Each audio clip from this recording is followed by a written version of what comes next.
Hello, hello, hello, and welcome to another fantastic episode of Anarchy Among Friends Roundtable discussion. Before we get started, let me again remind you that we are covered by the BIPCOT no government license, which allows for the use and reuse of this podcast by anyone and everyone except for governments and the bludgies thereof. You can learn more about that at bipcot.org. That is bipcot.org. We're also protected by Brandenburg v. Ohio 1969, which ruled that the government cannot punish inflammatory speech unless that speech is, quote, directed to inciting or producing imminent lawless action and is likely to incite or produce such action.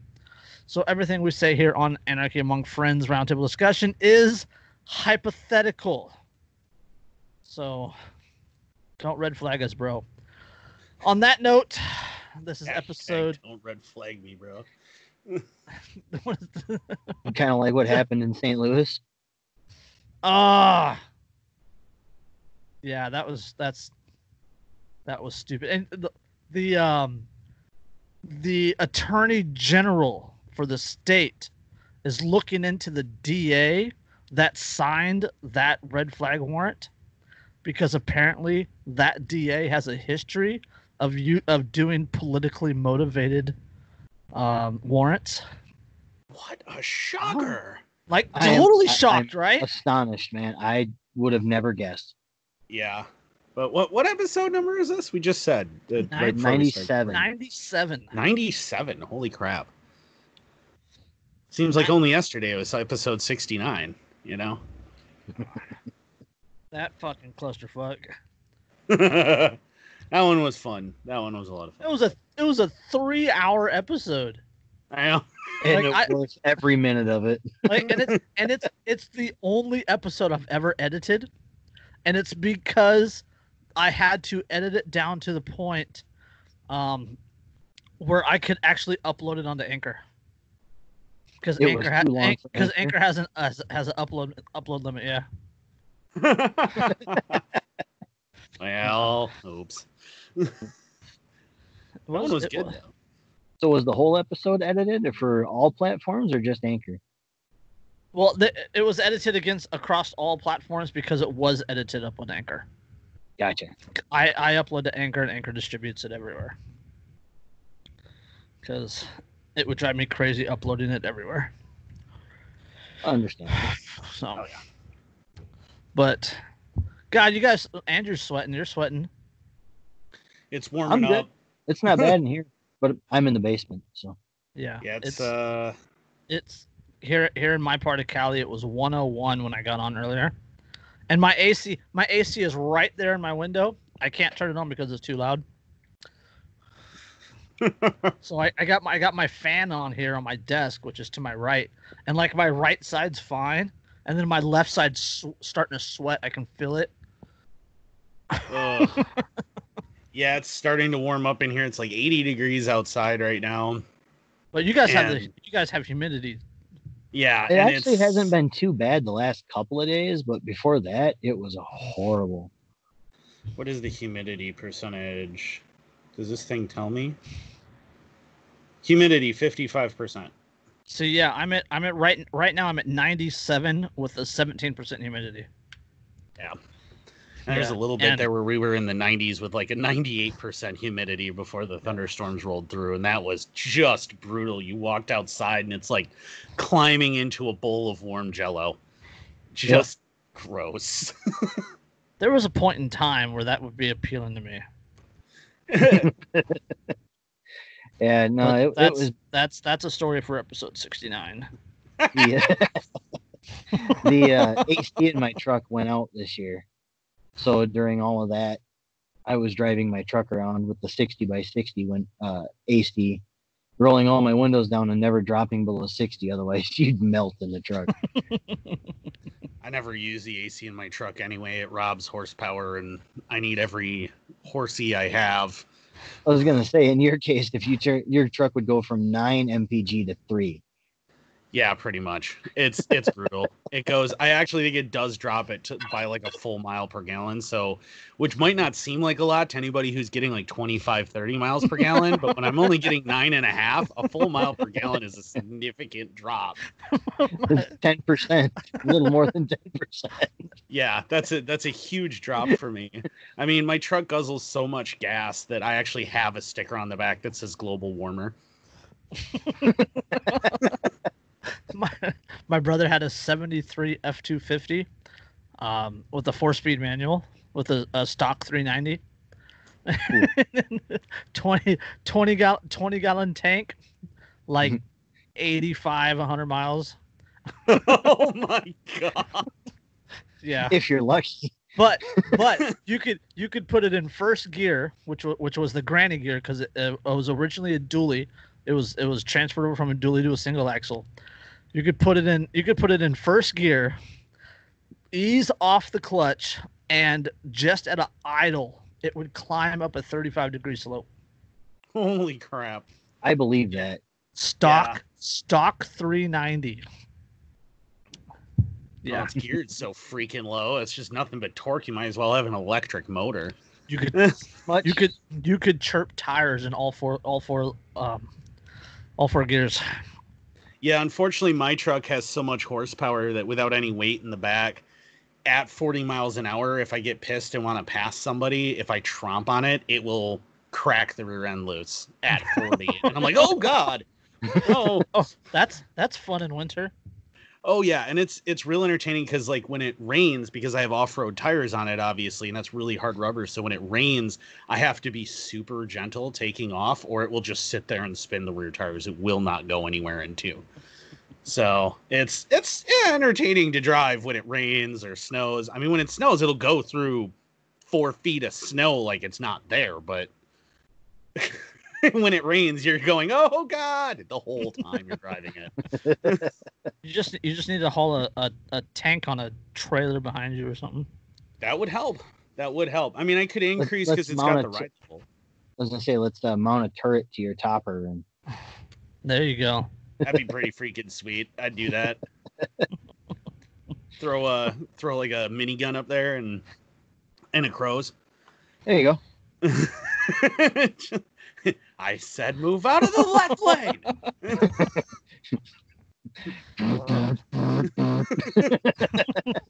I call shotgun for Vinity. Cut me off, will you? Ho ho ho. Cut me off, I'll cut you in half. Yeah, just from 500 meters.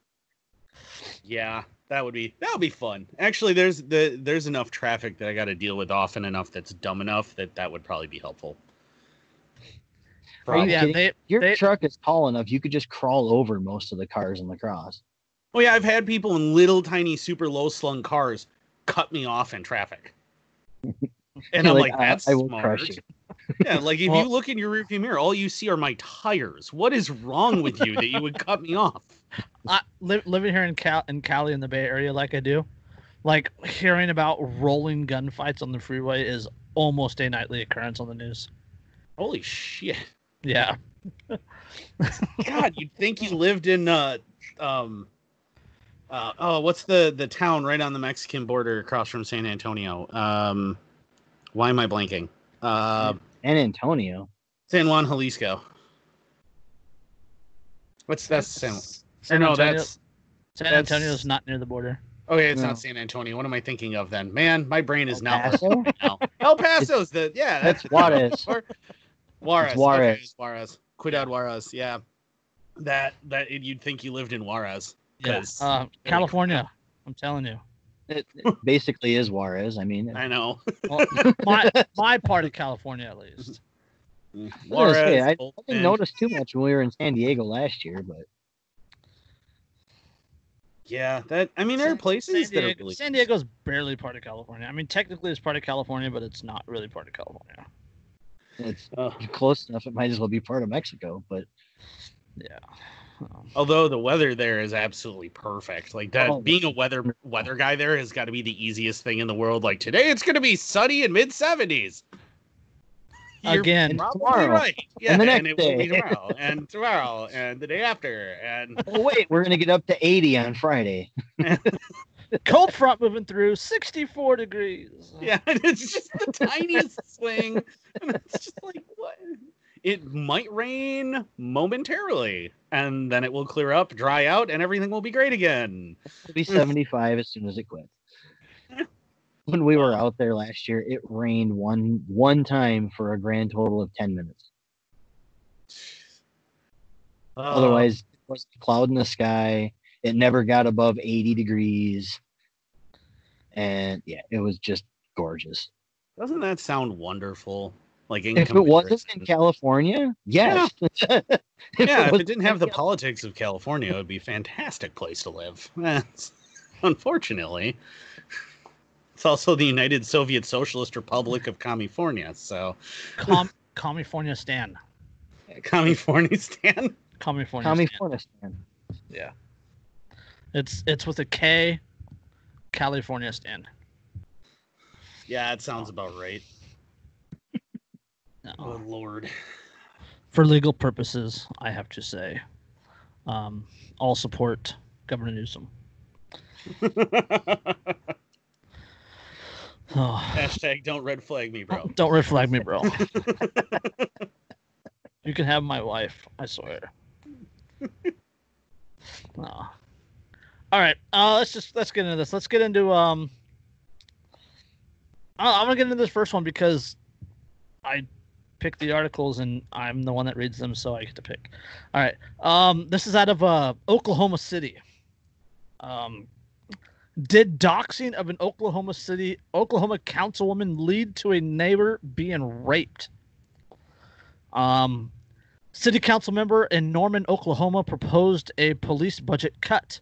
The officers for that department posted her address online. Days later, a woman who lived in the other half of the duplex was raped by an assailant who allegedly made a political threat during the act. The attack was a case of retaliation and mistaken identity, the council member alleges. Alexandria Scott, a Norman City Council who won the Democratic nomination for her state Senate seat last month, is an outspoken critic of her city's police force. When racial justice protests swept the nation in June, Scott proposed slashing the Norman budget by $4.5 million. During a city council meeting about defunding, she also discussed a stalking incident she experienced, which she said police handled improperly. Now a pair of Norman police officers are under investigation for allegedly posting Scott's personal information online, which Scott says may have led to the sexual assault of her neighbor. I mean, the fact that a city police department could have its budget cut by over $4 million. Let's see, what is the Norman, Oklahoma police budget?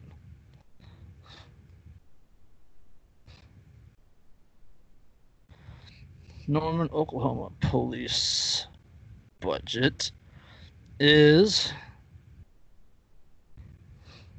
let's see, oh,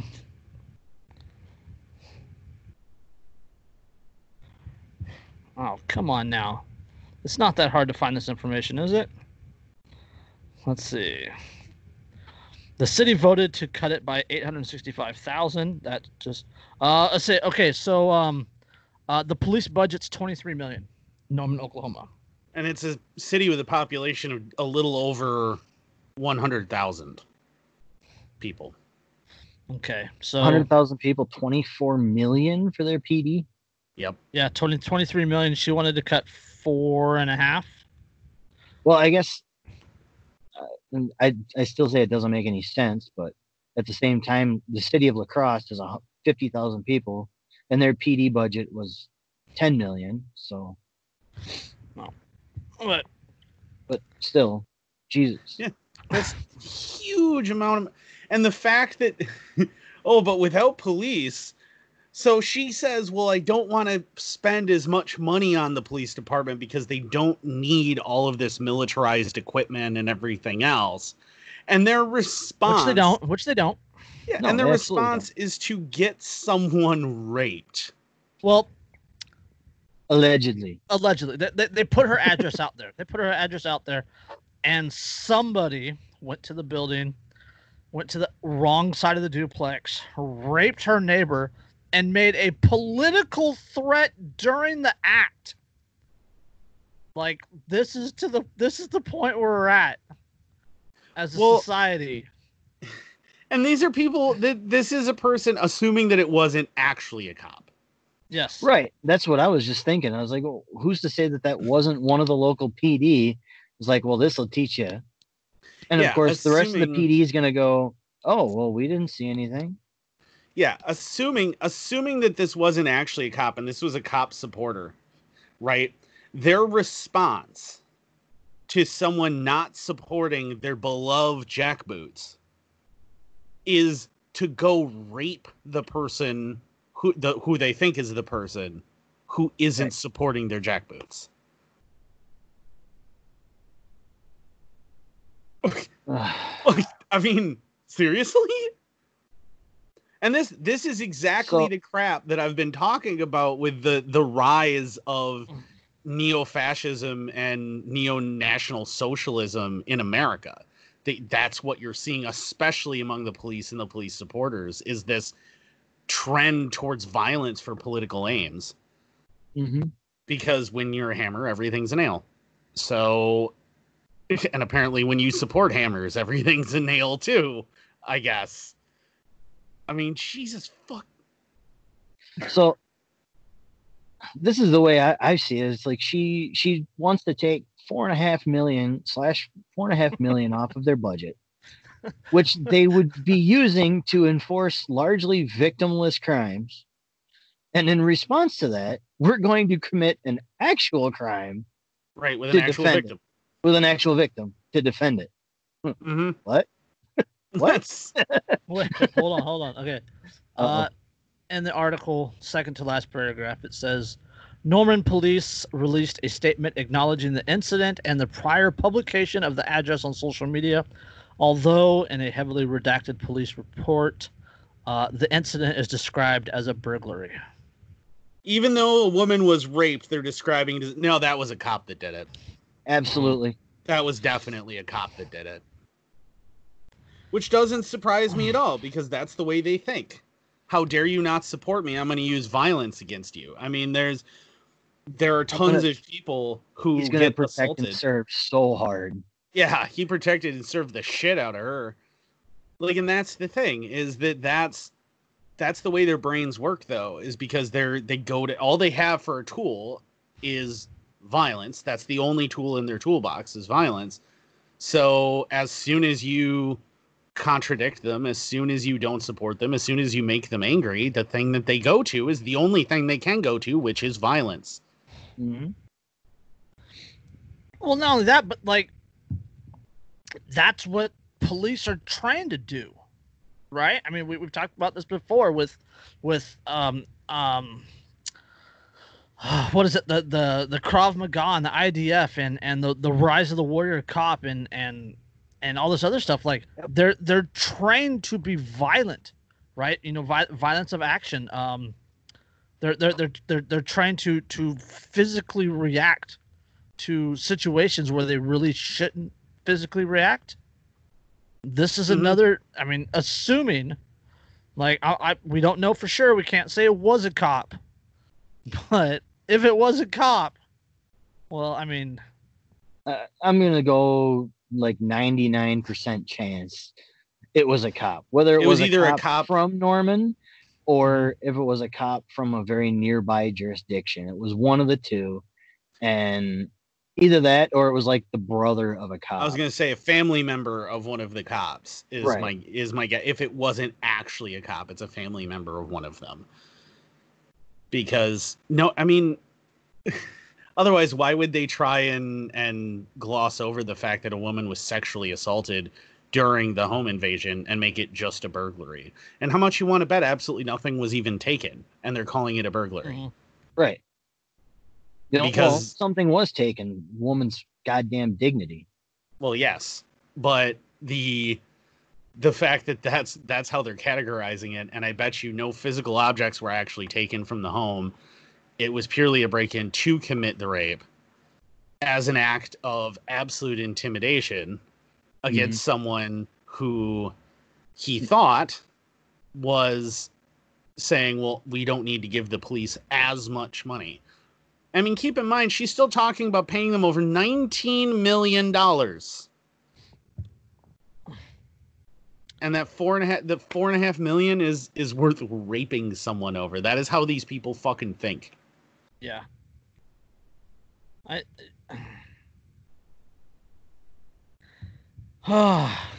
Yeah, I don't want to get red flagged, so can't. There are proper responses to somebody who's a rapist, especially in this situation, and the justice system isn't going to do it. Right. Let's just leave that there. Yeah, we won't elaborate any further. There are proper ways to handle this, and the justice system will not do that. God, I should not have started with that article. I'm so freaking bummed out and angry right now. I think we should go to the one that I think should really name the episode, the farting with intent. Okay. Because I was really looking forward to an this argument could be made for the Ducats vote. They really could. Okay. Austrian man fined for farting, quote, with full intent at police. Farting with intent. It's gastrointestinal warfare. Chemical warfare. Yeah, you gassed us. The first line of the article. Life's a breeze until you get fined for cutting the cheese.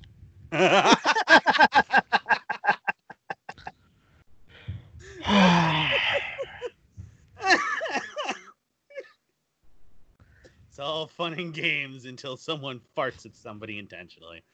I fought in your general direction. Yeah. It's an assault flatulation? Ban assault flatulence. No more broccoli. Oh, nobody needs that many beans in their diet. All right. Life's a breeze until you get fined for cutting the trees. An Austrian man has been charged 500 euros for breaking wind loudly and intentionally in front of a police officer.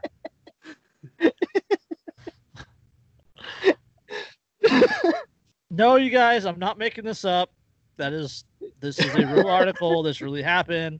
Link is in the description below. Okay. Andrew's about to piss himself laughing. He's bright red. I was laughing so hard at this article when I read it. I was just oh my God, yes. Okay, all this man is my hero. Deep breath, taking it from the top. Okay. Life's a breeze until you get fined for cutting the cheese. An Austrian man has been charged 500 euros for breaking wind loudly and intentionally in front of a police officer.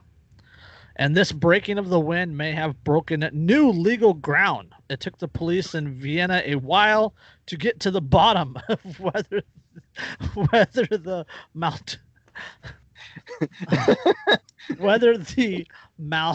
malodorous misconduct on June 5th actually merited a sanction. They ultimately decided to fine the man for offending public decency.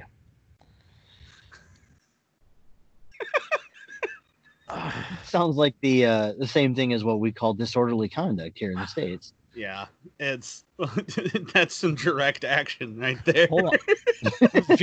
Vienna police tweeted that, quote, "Of course, no one is reported for accidentally letting one go." How can you prove that he did it intentionally? They allege that the man behaved provocatively and uncooperatively during the encounter with officers that preceded the fart.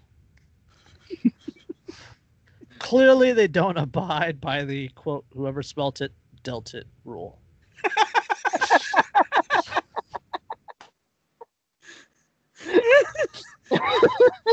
Did you just fart at me? Whoever smelt it, telt it. Ah, damn it. Do you fart at us, sir? Yeah, do you fart at me, sir? I do not fart at you, but I do fart, sir.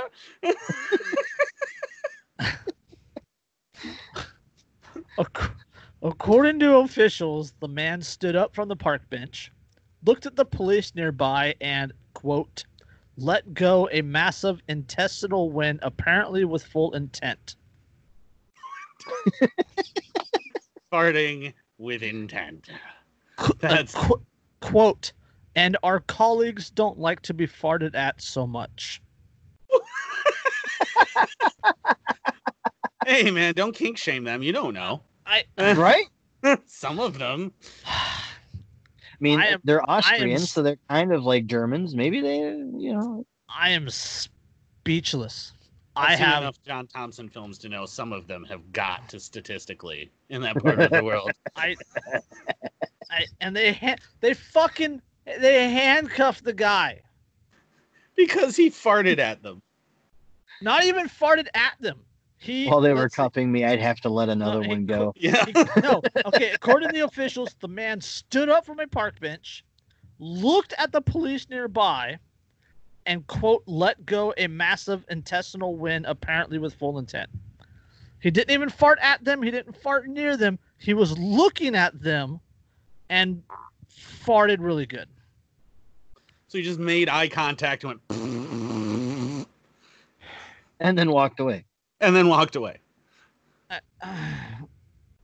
You know, there's evidence that there are things present in intestinal gas that can help reduce risks of cancer. He was doing a caring act there. He was worrying about their health. Right? Just that is freaking. Like, I would actually take a copy of that charge and frame it and put it on my wall. Right? Like, farting with intent. Like, that's I like that the very last line of the article. Police noted that the decision could be appealed against. Well, you think? Right. It's like, yeah. You arrested him for cracking one off in front of you. Like, I'm speechless. Like, I'm rarely speechless, but I'm fucking speechless. It's just... So apparently the moral of the story is if you are in Austria... Hey, isn't that the land of fascist gas bags?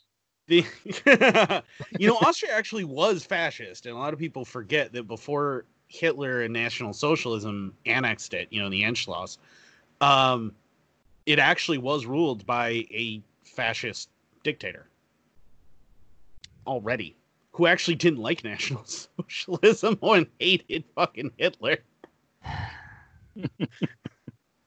Who was Austrian. Everybody also forgets that. Hitler was, in fact, Austrian, not German. Right? He's Germanic, but he was Austrian. But just, hey, what a surprise that Europe has insane rules that will allow you to be arrested for farting loudly in the general presence of police. 500 euros is $565 US. As of the recording of this, which is the 12th of July, 2020. I don't even know where else to go with this. I mean, I don't know. Maybe we just need to let this one fly.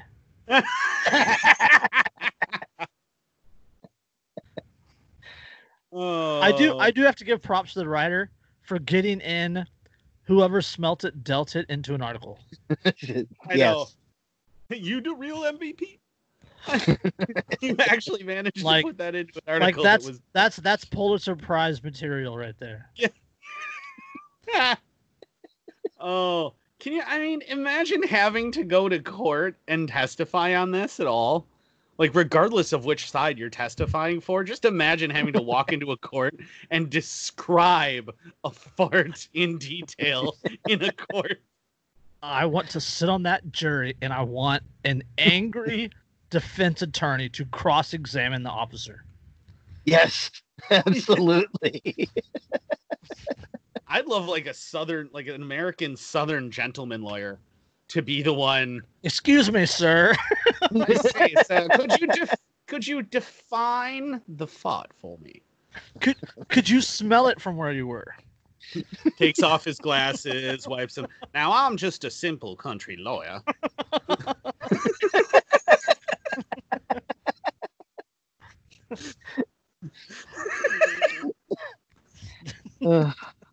Did you check his shorts to make sure he was the one that actually farted? Yeah.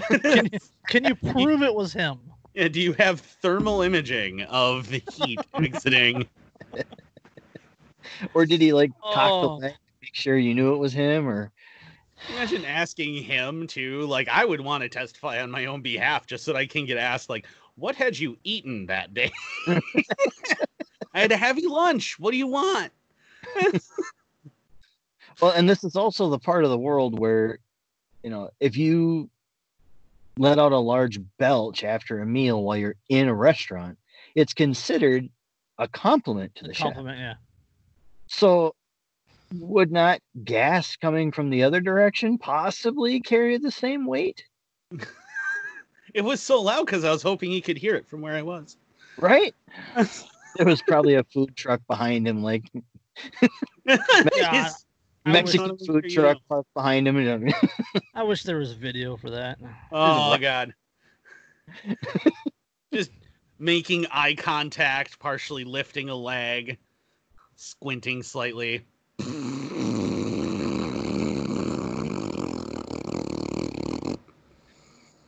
That's right. You're going to want to do that to the local cops, Andrew. Farting with full intent. Can you imagine? I mean, can you imagine in the United States trying to pull that and arrest somebody? Because I mean, it's not far off. Like we know someone who's currently in a legal battle because they flipped a cop off. Yes. Right. So, even though that's already been ruled on by the Supreme Court as absolutely just fine. Yep. But in order to defend yourself in court using that, you need to be able to afford a fucking lawyer, and courts do everything they can to avoid that. But I mean, just imagine, like, I mean, first of all, imagine having the balls to arrest someone for farting in your general direction. For shits and giggles, I looked it up. Charged farting, blah blah blah. In September, there was a man in Scotland that was ordered to perform 75 hours of community service after intentionally passing gas as police officers conducted a body cavity search. That's a very Scottish thing to do. To be fair, they deserved every ounce of that. Here you go. 2008, South Charleston, West Virginia. A West Virginia man was accused of passing gas and fanning it toward a police officer. He was arrested on a battery charge. Are you fucking kidding me? The prosecutors requested that the charges be dropped, and I can imagine they probably were like, "Wait, I'm sorry, you did what? You want me to prosecute him for what?" Yeah. No. He farted and made a fanning motion towards the patrolman after being taken for a breathalyzer test. Oh, hold on. The complaint alleged, quote, "The gas was very odorous and created contact of an insulting or provoking nature with Patrolman Parsons." So he let one of those nasty, like, burners out. Like, that was a dog fart. Like, a dog that just had their diet changed fart. Yep. That's... See, the trick is what you have to do is let it go. It's an SPD, and then you just go, "Hey, do you smell popcorn?" And then wait for the fun. Because everyone will immediately go, "Oh!"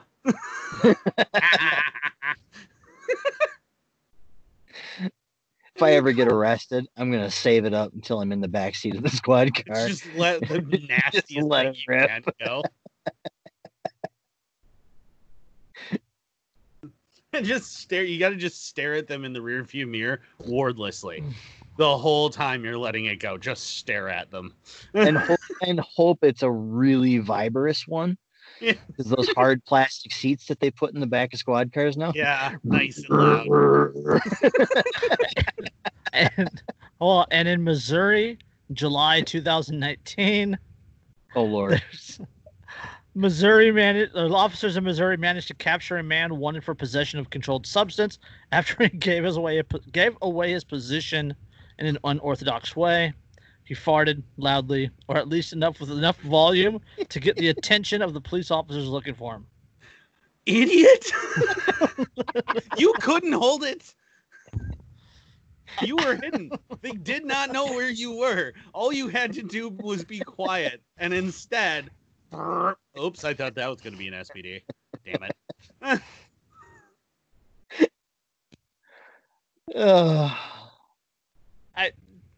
I wish I could say I'm surprised by any of this, but I'm not.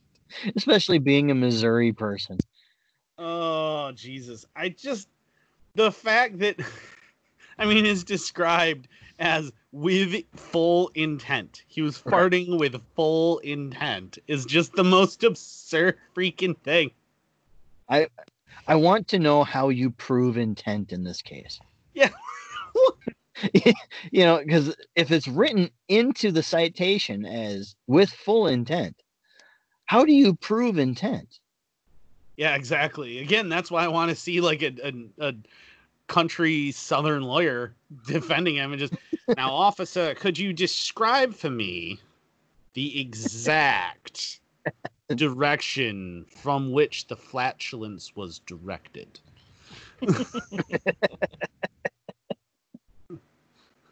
Would you please describe the scent of the flatulence to the jury?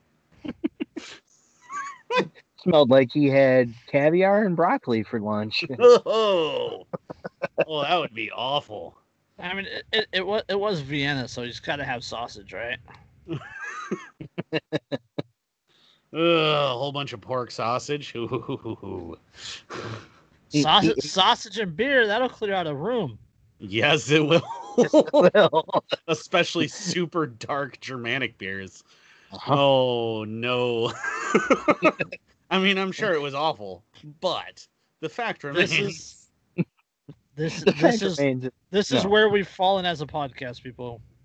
Oh, no. This is the most professional story we could have ever done. We are covering the important issues for you. You're welcome for our service. Oh.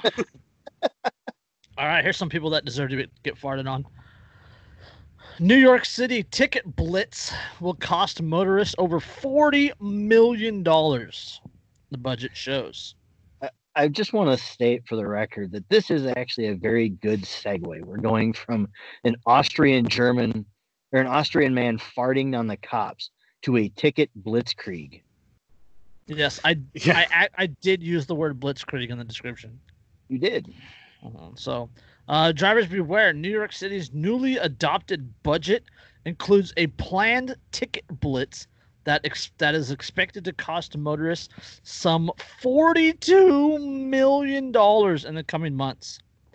The NYPD will reassign 75 workers in its traffic enforcement division to traffic writing duties to counter the physical effects of the coronavirus, a city council source told the Post on Wednesday. During fiscal 2020, which ended Tuesday, about $590 million worth of summonses were issued.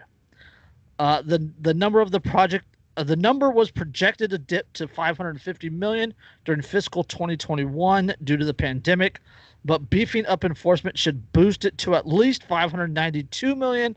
The source said, adding that the number could reach as high as $596 million. They're even straight up admitting that it is pure revenue generation. They're budgeting on people on the tickets being written. Yep. But they don't worry, it's not a quota. Yeah. Yeah. It's not a quota. It's just that we have this specific amount that you have to do. Isn't that a quota? Hold on. It gets better. It gets better. Mayor de Blasio later defended the money grab during his daily news briefing in City Hall.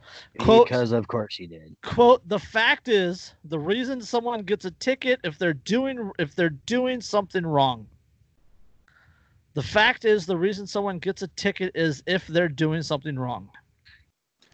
Isn't this from the same guy who said he was proud of his daughter for participating in a riot against police? Yes.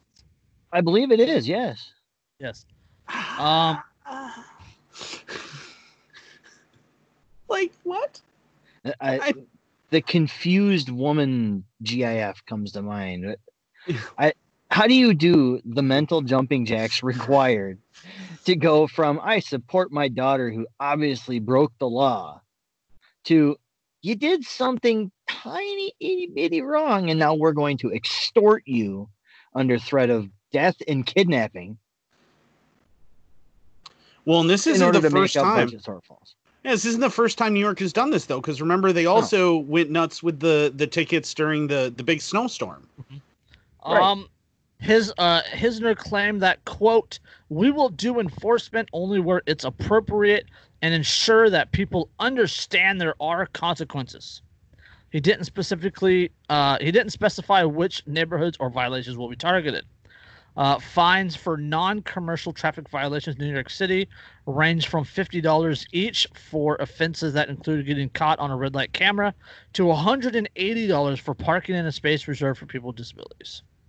But some tickets are steeper when issued in Manhattan, south of 96th Street, where the fine for most meter violations are $65 each, compared to $35 elsewhere in the city. South of Houston Street, illegal parking in some metered spaces will cost $115, the same as for parking in a bus lane, parking within 15 feet of fire hydrant, or double parking. The ticketing campaign hinted at its budget provisions for $42 million, quote, cut/shift in revenue from 165 traffic enforcement agents as part of the controversial $1 billion reduction in NYPD's annual operating expenses. But don't worry. It's definitely not wealth redistribution. They're just making sure that they excessively extort the rich. Yes. Well, here's something else I would like to point out. In New York City, you have an obscene number of diplomats who just don't care. Yep. They'll park wherever the hell they want. You'll give them a ticket and they can stand in front of you, shred it, and drive away. And there's not a goddamn thing you can do about it. Mm-hmm. So they're budgeting for all this stuff when probably the largest number of violators are diplomats who aren't going to pay shit anyway. Yeah, but they're not going to ticket those. They're not going to ticket those people though. They're going to go into the working class areas, the business districts, and they're going to ticket people that are shopping, that are working. They're not going to go into the low income areas and do it because those people generally don't pay their tickets. Yeah, they won't pay their tickets anyway. They can't afford to. Which is a debt trap that we can get into another time. But, yeah, I mean, budget. The budget is literally planning.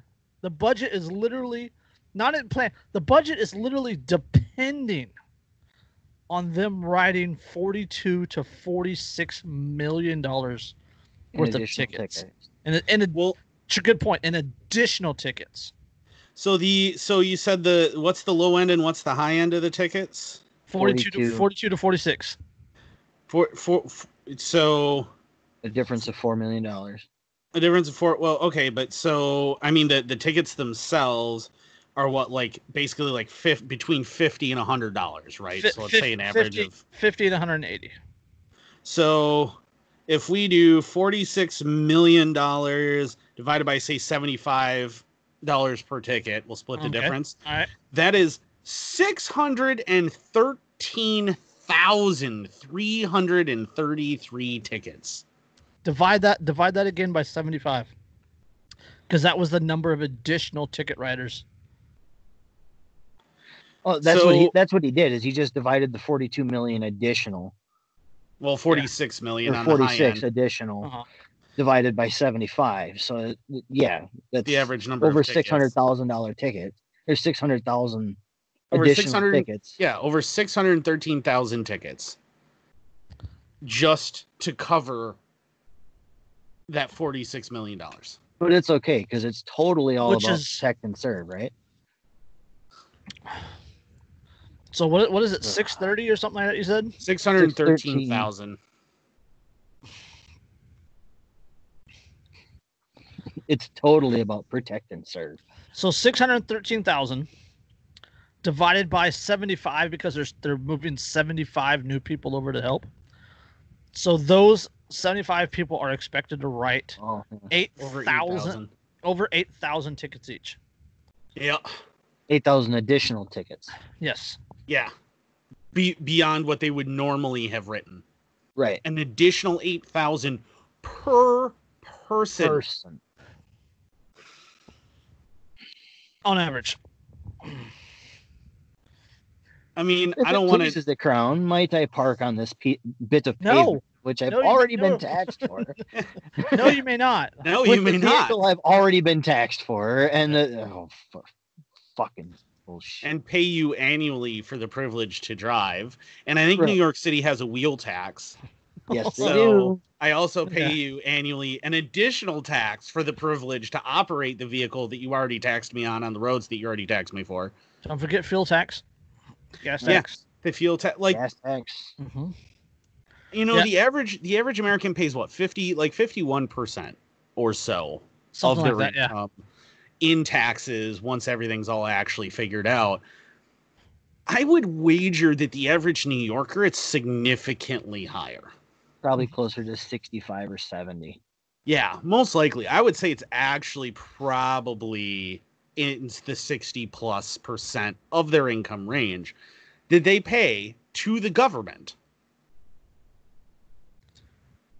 Which means that out of 12 months of the year that you're working, that's 9 months? Yeah, 8 months? roughly. In 8.5, 9 months. Yeah, You're of the working- year. Just for taxes. Yeah, just that you're working. So basically, you're working from January until like October just to pay the government. And you get to keep what you make October, November, and December. And you're supposed to live on that. Yeah, and then you live on that. And you're supposed to be thankful because, well, but without government, who would build the roads? Like, well, if I had 9 months worth of income, I could probably build a road myself. Jesus. I mean, that is an enormous amount. New York pays the highest in just income tax at 14%. I'm shocked.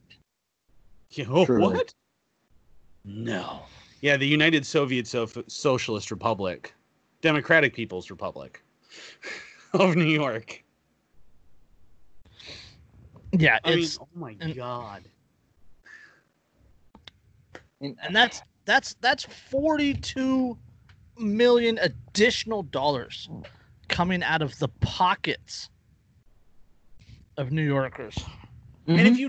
if you talk to the average New Yorker, the funny thing is, if you talk to people who live in New York City, they will all bitch about how often they get parking tickets as it is. Mhm. Like, I haven't met a single one who has a car that doesn't bitch about getting a parking ticket at least once a week already. So now they're going to step up by over 813,000 the number of tickets. 613,000. Or But the point 613,000 remains. tickets. Yeah. Additional that they're going to write, and it's already a massive problem, and now you're going to step it up by over. Okay, all right. I got one more quote for you. It's also from De Blasio. Remember this 42 to 46 million. This is in the budget, right? They're budgeting on these tickets being written. But De Blasio denied there was any deception in the fiscal plan. Quote, "We don't want fake revenue. We do want people to follow the rules." What? What's clear is we But you're still have planning for it. What's clear is we still have real problems in our terms of traffic enforcement, of parking enforcement in areas where people are not following the laws, and creates a problem for their fellow New Yorkers. You create a problem for your fellow New Yorkers, you fucking jackass. So I would just like to point out, so I did a little extra math here. At 613,000 additional tickets, 365 days in a year, that is 1,679 tickets per day additionally that they have to write. Per day. Per day.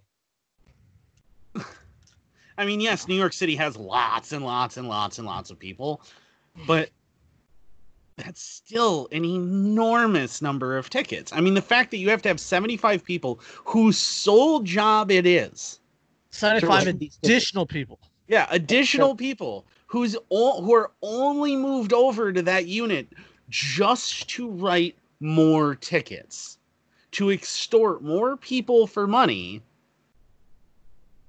on behalf of the state. That is their entire damn job. They are literally by every definition of the word, revenue generators. Yeah. The funny thing is, I've read a story about somebody who did something like this. I think he was in Notting something, and he was a sheriff, and there seemed to be a run-in with some guy that something to do with a bird and a hood or something. I seem to remember something like that, and how it didn't end well for that sheriff long term. I think somehow along the way it may have ended up with, depending on the story you watch, either a sword in the gut or something. A big dance musical number. Something. Right. depending on the version of which you're speaking. Yes. My favorite version ends with him being locked in an ale barrel. Yeah, exactly. Yeah. Yep. And a singing rooster. Yep. And they say you can't hear gifts. Lolly golly, what a day. Yeah. But yeah, that's what this is. This is the exact same scenario as the sheriff of Nottingham engaged in that led to Robin Hood, who may have been a nobleman himself from the sounds of things, and probably actually went on the Crusades along with Richard the Lionheart and blah, blah, blah. But he might have fought in France, actually. There's a lot of evidence that maybe that's what it was. But, that's what compelled him to get so pissed off, because he saw everybody being robbed so blatantly by the government and extorted, that he started robbing, quote unquote, the robbers to give the money back to the people it had been taken from. How long are the people of New York going to sit here and just let themselves keep getting extorted worse and worse and worse? Well, if you really have to think about it for a second, those same people in New York are constantly asking for more government handouts. You can't make that generalization, because California, or New York City, like California, like here in the Bay Area, you can't say they. You can't. I say that as a majority statement because of the direction in which the politics tend in those areas. And I say that the politics in New York are just like the politics of Chicago, though. They don't actually reflect any of the will of the people. It's just the will of the elites who are in control. So, the people of New York didn't elect de Blasio. Going back to your analogy using Robin Hood, don't you find it funny? And this is going off on a little bit of a tangent here. Don't you find it funny? No, never. That you get idiots like Bernie Sanders, who compares himself as Captain Master Democratic Socialist to Robin Hood because he wants to take it from the rich and give it to the poor. But that's not the story, dumbass. Yeah, that isn't what Robin Hood did. I mean, sort of, because it was a caste system. And if you watch the second half of Robin Hood, well, Yeah, but that's, I mean, yeah, there was a cast system. He was waiting in line for popcorn at that part of the movie. Yeah. Yeah, it's like, you really didn't actually pay attention to this, did you? Did you notice the names of the bad guys, like the titles that they had, like sheriff and king, and like, did that just miss you? Prince. It was Prince that was the bad Prince, guy. yeah, because it was Prince John, because Richard was still King Richard the Lionheart still at the and John, who is quite possibly the single worst, and not like, kings are a good thing, but there have, like, England has had. Where'd he go? There he went. I don't know what he was gonna say. He was there, and then he just fucking disappeared. If they drone bombed Andrew, I'm gonna be really upset. No, where'd you go? I apparently, it turns out that my Bluetooth headphones have a hang up button. I went to adjust my headphones and hung up, so that was cool. We were taking bets on whether or not you got drone bombed. Not yet, thankfully. I'm sure right now there is a drone circling overhead, but hashtag don't red flag me, bro. Yeah, exactly. But no, what I was saying though is the if you look at the John as a king, like while he was ruling as as the regent that he was, even by monarch standards, he was really bad. Yeah. Was really impressively bad and greedy and just awful. But the other thing that everybody misses about the story too is the entire reason that John was doing that was because of how much his brother was spending on warfare and building forts in France.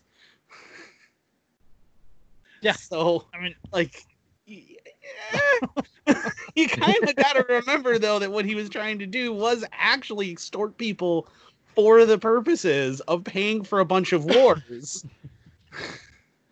God, that sounds awfully fucking familiar, too. It feels familiar, doesn't it? Yeah. While we're on that subject, hashtag segue,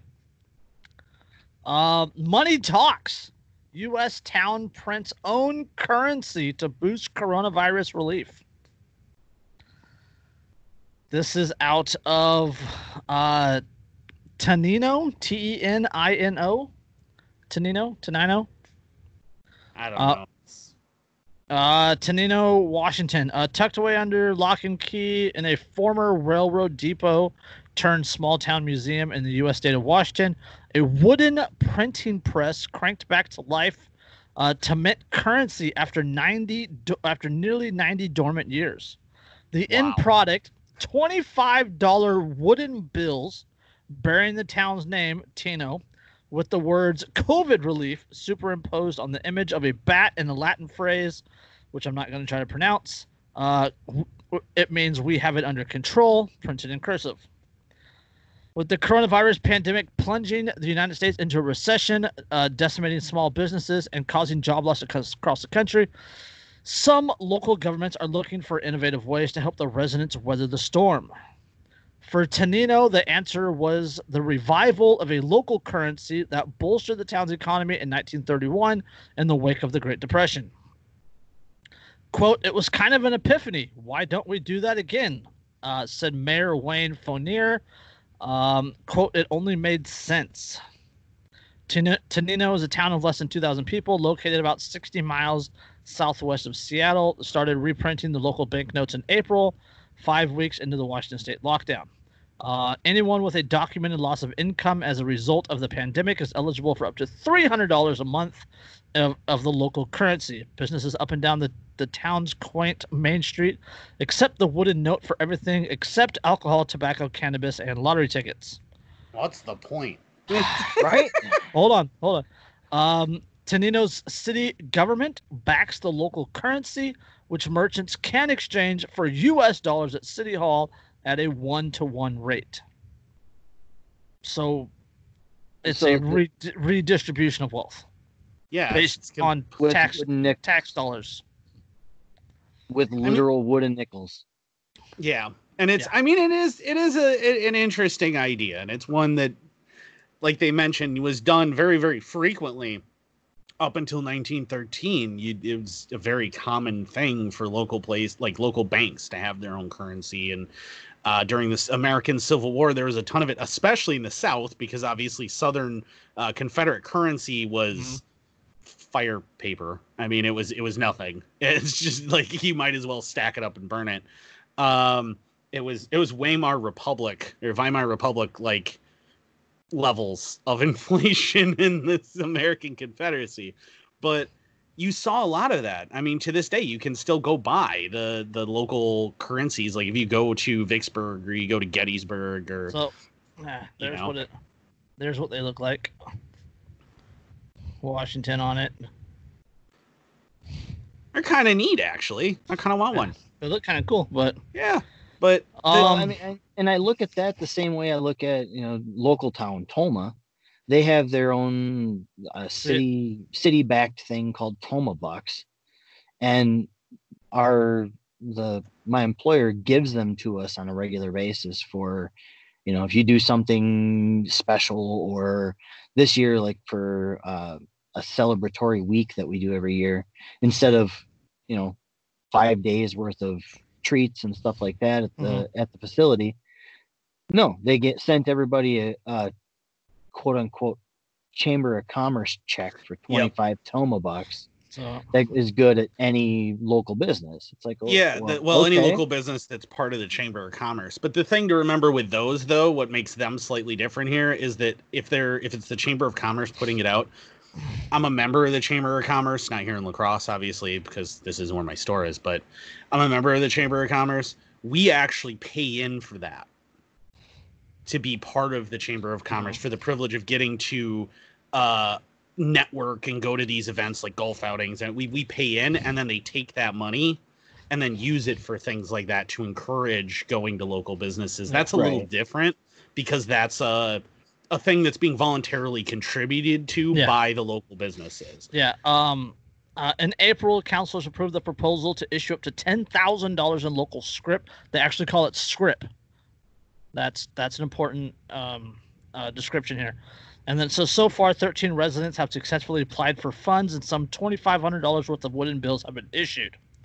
Fournier goes on to say that with donations, people donated money, they've upped the total available funds to $16,000. So that they have received $6,000 worth of extra donations to help fund this program. Yeah, if I was a local business. But still $10,000 worth of from taxes. Mm-hmm. But I mean, if it was completely voluntary, I mean, I would donate to that. I mean, I do donate already to the Chamber of Commerce, and most of the stuff that the Chamber does is done using donations from local businesses because we do it collectively to encourage people to spend money at our stores. So like it's something that we want to do. It's considered advertising, like in my P&L that goes under advertising. So Tenino has a population of 1,695 people. Man, $6,000 donated out of a population of 1,000 is actually quite a bit of money. 1,600 people, 1,695, so 1,700. Yeah. That's actually kind of cool. But like we had this whole idea of going into like Federal Reserve notes and silver certificates and all that other stuff, and I don't know. Yeah, well, I mean, it's you could. So, but for reference, I do have a silver certificate, an actual silver certificate. Yep. And they can easily be spotted from a distance, too, because that stamp on the right side of the note, if you're looking at it, is blue. Yeah. That one. Yeah. As opposed to green. And this is the 1957A series. The funny thing is the U.S. government still does a lot of that with specific bonds. You can buy specific bonds that are redeemable for gold. And for silver, because there are still actually strategic gold reserves that the United States has. This is my favorite Federal Reserve note. The $2 bill. It's just so awkward. I love using it and watching the cashier's brain short circuit. I've two of them in my little. I've had to explain years ago when I was working at a furniture place. I actually had to explain to the assistant manager, because he's a complete moron, that the reason that his tester pen on the 2s just showed black was because they're not series 1996 or later. Remember which means it's the wrong kind of ink, so it doesn't react correctly. So of course it's gonna mark, you idiot. Like, remember the article last year about the kid? I think it was like an Atlanta school area. Got the cops called on him because he tried to buy lunch at school with a $2 bill. Yep. Remember that story? Remember that? Yes, I do. That'll instill some faith in academia there. That's yeah, you don't even know that the $2 bill is a thing that is literally still printed.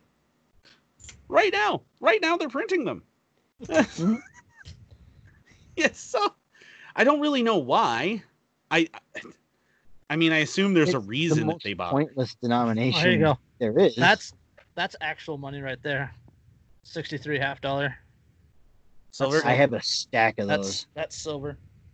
Yeah, silver's only worth though like $120-$130 a troy ounce. It's, I mean, it's not like it's valueless, but it's right. Not as much as gold. No, yeah, there's actual money right there. There's a silver half, there's a silver quarter, and a silver dime. Yeah, I've actually got up in my bedroom. I've got a stack of those silver $half. I swear, 4 inches tall. Yeah, I used to have about a dozen Morgan silver dollars, and then I from like between 1820 and 1860, somewhere in there, for all the dates of them. So they're silver. Unfortunately, I got hard up for money and I sold them all. But that was nice to have on hand, though, in the event that I became hard up for money like I did, and I could turn around and just go, here, money. So, but it's, yeah, I mean, the funny thing is what they're doing is they're offering, you can exchange that for a Federal Reserve note. Yeah, right? straight across. Yeah. Mm-hmm. So their imaginary money can be exchanged for other imaginary money, and therefore the value remains completely imaginary.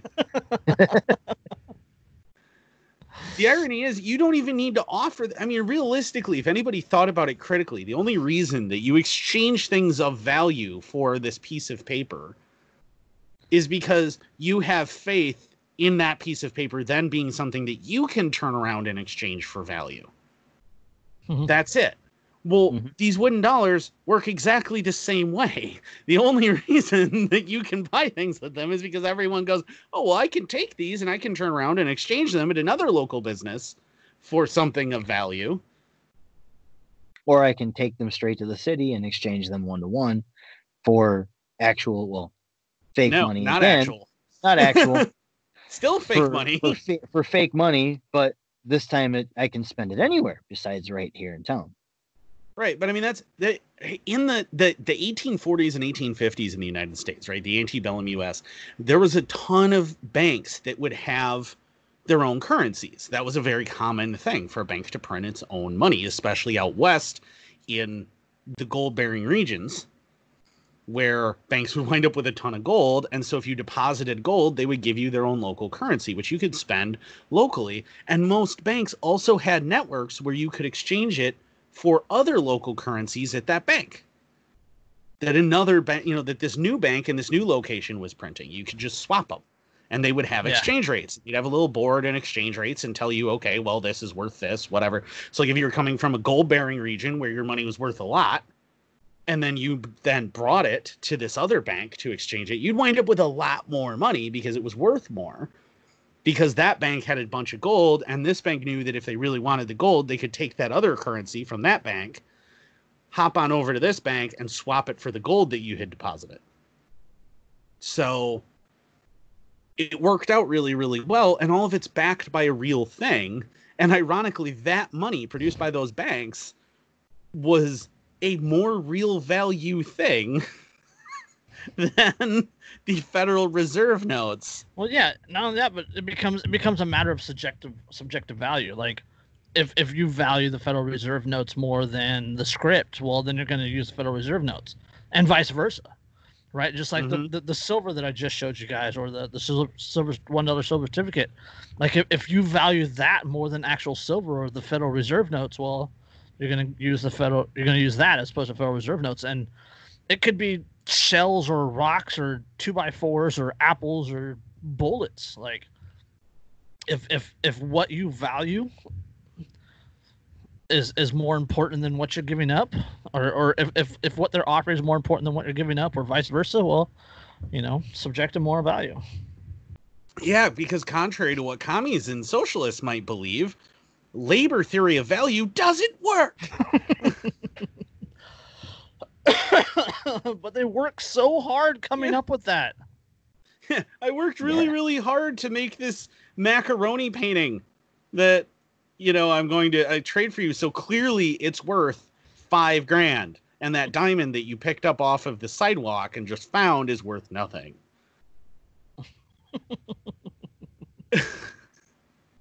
Like, you don't understand, do you? But that's, well, they also believe in shrinking markets and oh God. Yeah. But another quote from the mayor says that a federal program dumps money from the top, and these blue chip companies steal it all. If we do it from the ground up, that's not stealing. It's a direct ballast to Main Street. What? Yeah. So if we steal the money locally, it's okay. But if they steal the money federally, it's not good. Yeah. What? It's still theft, man.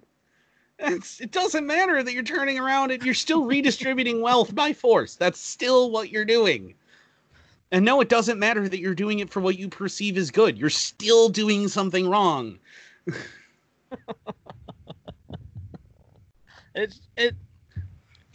Yeah, I'm getting a little socialist vibe here with this lady, but I mean, you understand what she's trying to say. Yes. Is, well, we're taking the money locally and then we're putting it back into the local economy. So rather than where it all gets shipped back to Washington and then they dole out what they think we deserve to the local economy. And I get that she's got her heart in this idea that she's helping. The reality is that is not helping. Yeah. So far, however, Tenino's currency does not appear to be circulating much among local businesses. At the grocery and hardware store that anchors Main Street, manager Chris Hamilton said that by mid-June, customers had spent $150 in local bills to buy necessities like groceries and a new faucet to replace a broken tap.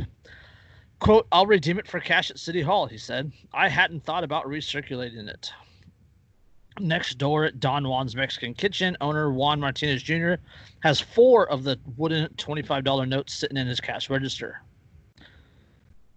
Yeah, so they what's that? 4 and 150 is another 6, so they have 10 bills on Main Street? Yeah, 10. And realistically, because they're just turning around and exchanging them, they might as well be printed on paper as just certificates. Yeah. Right. You spend all this money to make them out of wood and paint them and make them all pretty, and then they're really literally just certificates. Yeah, literally gift certificates. So it didn't even work. Not only did they steal a bunch of people's money for this, it didn't even work. I mean, $10,000 from in tax revenue from 1,600 people or 1,700 people. Well, it's not even 1,700 people because some people are working, some people aren't. Property, blah blah blah blah. So realistically, like $10,000 taken from 800 people, give or take. Probably, yeah. Yeah. So I mean, it's a decent amount of money from each person that they stole that is doing exactly nothing. Yeah. But because it's okay, because they have your best interest in it. Yeah, well, and that's how bureaucracy works, man, because none of us can be as dumb as all of us. Right. Wait, well, hold on. Somebody farted in my direction. Right, erased my brain. Repeat that last line of that statement. None of us can be as dumb as all of us. Okay, I had to hear it a second time. Yeah, that might be the title of the episode. None of us could be as dumb as all of us. Because that's the principle. Like, individuals can be intelligent, but once you get a bunch of people together, you create groupthink, and everybody gets dumber collectively. A group will naturally be dumber than individuals. It just is going to happen. It kind of takes you back to the original Men in Black. The person is smart, but people are dumb, panicky, stupid creatures, and you know it. Yep, None of us can be as dumb as all of us. Yeah, I mean that's why, and that's one of those things. Like, there's the that rifle that the Germans developed. That was, I think it was the Germans. I could be wrong. Somebody's probably going to correct me here if I am wrong. But that rifle that was developed by committee. Yeah, I'm almost certain it was the Germans. It was developed by committee, and it is quite possibly one of the worst service weapons ever created in the history of mankind. It is beyond awful. Where this committee went and they said, okay, well, we need all these people to submit all of these rifle designs. And so a bunch of companies submitted these rifle designs, and then the committee chose bits and pieces from each rifle that they liked, and then had like a National Armory build this rifle. And the sum of all of these good parts was absolute garbage.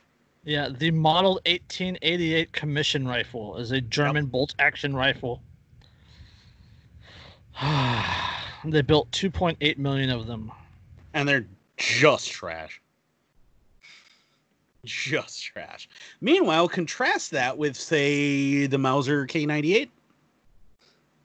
And that's developed by a single development team, by a single company. It's really good. I mean, it's still a bolt-action rifle and still a straight pull, which is... Or wait, no, it's not straight pull, is it? The Mauser 98 is straight pull, but the K98 is not. Is not. Yes. Okay. But yeah, the Mauser 98 was not bad either, and and there's some advantages with straight pull, but a lot of disadvantages too. Something about if the lockup fails, or you wind up with a bolt directly in your cheekbone. Yeah, like that. From the pressure of a cartridge that has just fired. Oh yes. And you're talking about an 8mm cartridge, which there's a bit of pressure there. Yeah, a full-size, full-power rifle cartridge, having just detonated, then propels this chunk of metal straight back into your face. Yeah, that seems like a great idea. The Irish Republic used the rifle. Yeah, the Germans actually pumped a lot of weaponry into Ireland during the uprising in 16. That actually went 16 to 29, but they pumped a lot of weaponry, a lot of ammunition. They smuggled a lot of stuff, which is why in World War II, Ireland, well, one, because Ireland, it's in its constitution, cannot wage aggressive wars, and they hadn't been directly attacked, so they couldn't go to war. But they actually remained neutral because, but Germany helped us, get our sort of almost independence. So we're not gonna shit where we eat, essentially. Right. All right, so as dumb as that rifle is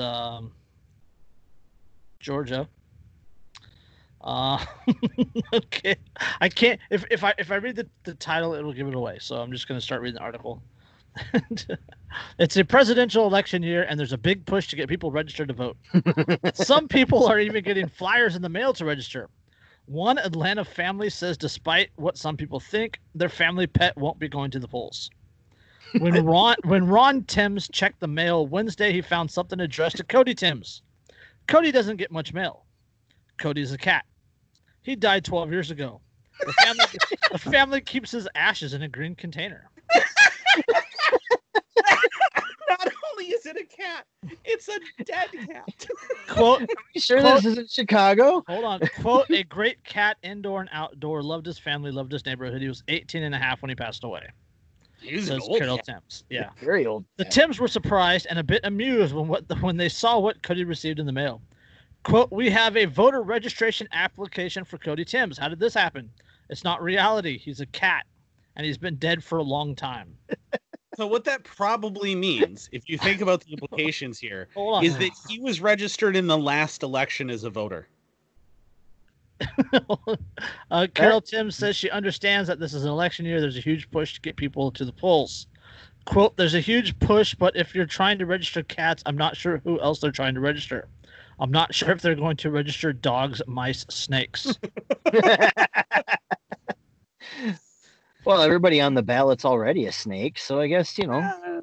Hey, but the Secretary of State's office says the application did not come from their office. They said third-party groups often use mailing lists to get names and addresses. They released a statement saying, quote, third-party groups all over the country are targeting Georgia to help register qualified individuals. The group makes you wonder what these out-of-town activists are really doing. Make no mistake about it, this office is dedicated to investigating all types of fraud. Right. The Secretary of State's office saying they're quite sure that even if Cody were alive and showed up at the polls, he wouldn't be allowed to vote since he does not have a license or state ID. You know, I would print one just to take my cat to the poll and see if they let it go. If you're wondering how Cody would have voted if he gone to the polls, his owner said he was a Democrat. Womp, womp, womp. Which is a load of crap. Everyone knows that cats are anarchists. Absolutely. But not just a cat. Yeah, there is the voter registration application with Cody Tim's name typed in. That is I have nothing. It's just that is so par for the course. Well, and don't worry, your vote matters. Right. And that's why I said earlier that are we sure this isn't from Chicago, because I know that in Chicago there's an overwhelming majority of dead people that vote there. And so strangely they all vote Democrat. Right? I just can't wrap my head around it. So when you really break it down, I don't know if this was sheer confusion or stupidity on the part of the people mailing these out, or the to even get to that question, you have to ask, why was Cody Tim's name on any sort of mailing list? Well, it's like what Andrew said. He would have had to have been registered to vote either in the last election or in a recent one. Mm-hmm. No, not even that. I think, I don't know about Atlanta, but like here in California, if you register to vote, it's good for like 12 years or something. So you don't necessarily have to register to vote in order to get like ballots and shit. But I think that they just got his name off a mailing list somewhere, not necessarily to register to vote, but like, I don't know, pets.com or something. Well, not even that, because the cat's been dead 12 years. I don't think pets.com was around 12 years ago. Well, it might have been, but it's also it was fledgling at that point. There are a lot of aggregate companies that aggregate stuff from other companies that pull stuff. Yeah. So it's possible that maybe they had ordered some sort of vet supplies, like some sort of medication form or something. Go. All right, he winds up on that list. It's in his name. The thing gets aggregated. These people who are running this company are complete morons and don't figure out how to vet, which probably means that there was a ton of pets who received voter registrations. And most people just laughed and chucked them out. But these people actually had the foresight to go, what? All right. We have to do this article now because yeah. Okay. This is an article. This is from PsyPost, PSIPOST. It is a psychology website. lower cognitive ability linked to non-compliance with social distancing guidelines during the coronavirus outbreak. Oh, I am sure. Psyop. New research provides evidence that working memory is associated with engaging in social distancing in the early stages of the coronavirus pandemic. This new study has been published in Proceedings of the National Academy of Science. And they accepted it. On March 11th, confirmation bias is a hell of a drug, man. Oh, right. All right. March 11, 2020, the World Health Organization declared an outbreak of the coronavirus SARS-CoV-2 to be a global pandemic. Blah, blah, blah. Blah, blah, blah, blah, blah, blah, blah. There's a whole bunch of BS science stuff. We don't care about all that. Let's see. The research noted that there have been numerous media reports about Americans failing to physically distance themselves from one another in public spaces. Quote, as a researcher in cognitive psychology, I feel that it is our duty to figure out why some people follow the developing norm of social distancing while others ignore it. Addressing this issue may help mitigate the current public health crisis due to COVID-19. Public health crisis with a 99.9% survival. 99.997. If you're younger, if you're younger than 70 years old, it actually has a better survival rate than the flu. Right. Oh yes. All right. In two studies, the researchers surveyed 850 U.S. residents between March 13th and March 25th, 2020. The first 2 weeks following the U.S. presidential declaration of a national emergency about the COVID-19 pandemic. In addition to collecting demographic information and assessing social distancing compliance, the surveys included assessments of working memory, personality, mood, and fluid intelligence. Z and his colleagues found that those with better working memory capacity more likely to indicate that they had followed social distancing guidelines, such as not shaking hands and avoiding social gatherings. Quote, I mean, I don't shake hands and avoid social gatherings just out of hand. So right, nothing really changed for me. Quote, our findings reveal a novel cognitive root of social distancing compliance during the early stage of COVID-19 pandemic. The researchers also found that higher levels of fluid intelligence and agreeableness were associated with greater social distancing compliance, but the link between working memory and social distancing held even after controlling these factors and others.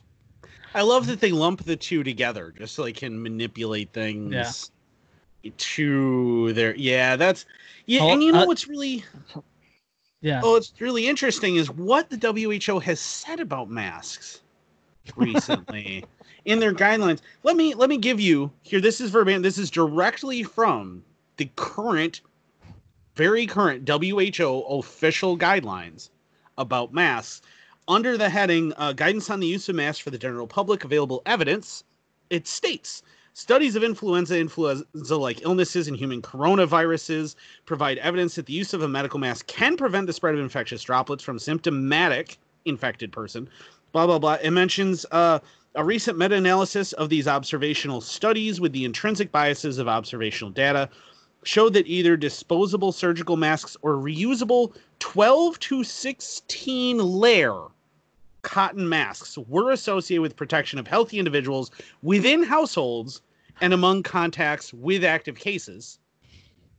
And then it also mentions later down below, results from cluster randomized controlled trials on the use of masks among young adults living in university residences in the United States indicate that face masks may reduce the rate of influenza-like illness, but showed no impact on risk of laboratory-confirmed influenza. At present, there is no direct evidence from studies on COVID-19 and in healthy people in the community on the effectiveness of universal masking of healthy people in the community to prevent infection with respiratory viruses, including COVID-19. which really means that if you don't have symptoms and you're not at risk, masks aren't going to help. Do absolutely no good. And even if there are people who are symptomatic, it only makes a difference if they are wearing either a disposable surgical mask, which only lasts about, what, like 4 hours before it's totally clogged and useless, or they have to wear a reusable cotton mask that is at minimum 12 layers thick. So you have to throw 12 layers of cotton over your face while you have a respiratory illness. In the summer. In the summer.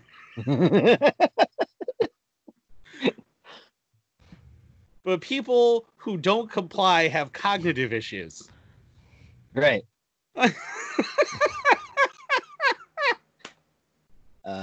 I mean, you also got to remember this is a government funded survey or a government funded paper. You don't say. These are also from the people that said ODD is a negative thing.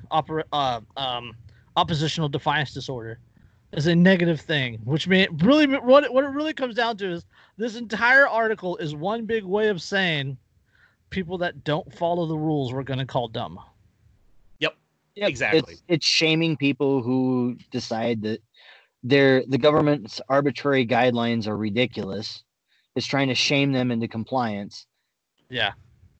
Well, and the funny thing is, like Eric July pointed out, and boy, did that turn into just a idiocy fest on my Facebook when I reposted that. But like Eric July pointed out, these people who want to shame everybody for not wearing masks, one, very clearly haven't actually read any of the scientific data whatsoever. But two, and even when they do read scientific data, they cherry pick and ignore things and predict things that aren't physically actually possible and all sorts of fun stuff. Hey, are you saying that people cherry pick information in order to fit the story they want to tell? Like it's a fucking fast food menu. Yeah. I just can't believe that. I just it's a value menu, man. It's the goddamn dollar menu from McDonald's. Yeah. But that's we had a place around here when I was growing up. It was a 39-cent hamburger stand. Just saying. It's not even a dollar menu. Yeah. But he said, these idiots that keep trying to do this and call us selfish and stupid and everything else are the same ones who have held the country hostage for 4 months, destroyed the economy, and then they want to call us selfish. Right. And then on the flip side, they'll be like, defund the police. And then the next post or the next comment will be, police officers enforce. Yeah. That's exactly what I was going to say. Police should be enforcing masks. Yeah, who I also want to enact violence against you for not wearing a useless face mask. And they are, the vast majority of them, useless, which is why on the box it specifically says on those masks that it doesn't do anything to prevent the spread of COVID-19. But and Facebook the funny thing is, that's false. Yeah, Facebook says that's false. Can you guys see through that? Yep. Yep. Yeah, that is my mask that I am legally required to wear in California. This qualifies as a mask. This that you guys can literally see through over my webcam. Hang on. I'll be ready. Give me a second. Let me grab mine. Mask under legal. Under Andrew, California I love legal. yours, by the way. I saw his, yeah. There's a video on Twitter of a girl wearing a mask like this, vaping through the mask. Yes, this will stop droplets. Meanwhile, I'm going to inhale droplets through it. Yeah, I'm gonna vape through the mask. Oh, you're on mute, Andrew. There we go. Okay, I shouldn't be muted anymore. There we go. Nope, you're good. Okay. My mic has just been a nightmare tonight. All right, so anybody who's on the video version can see, but it says, this mask is as useless as our governor.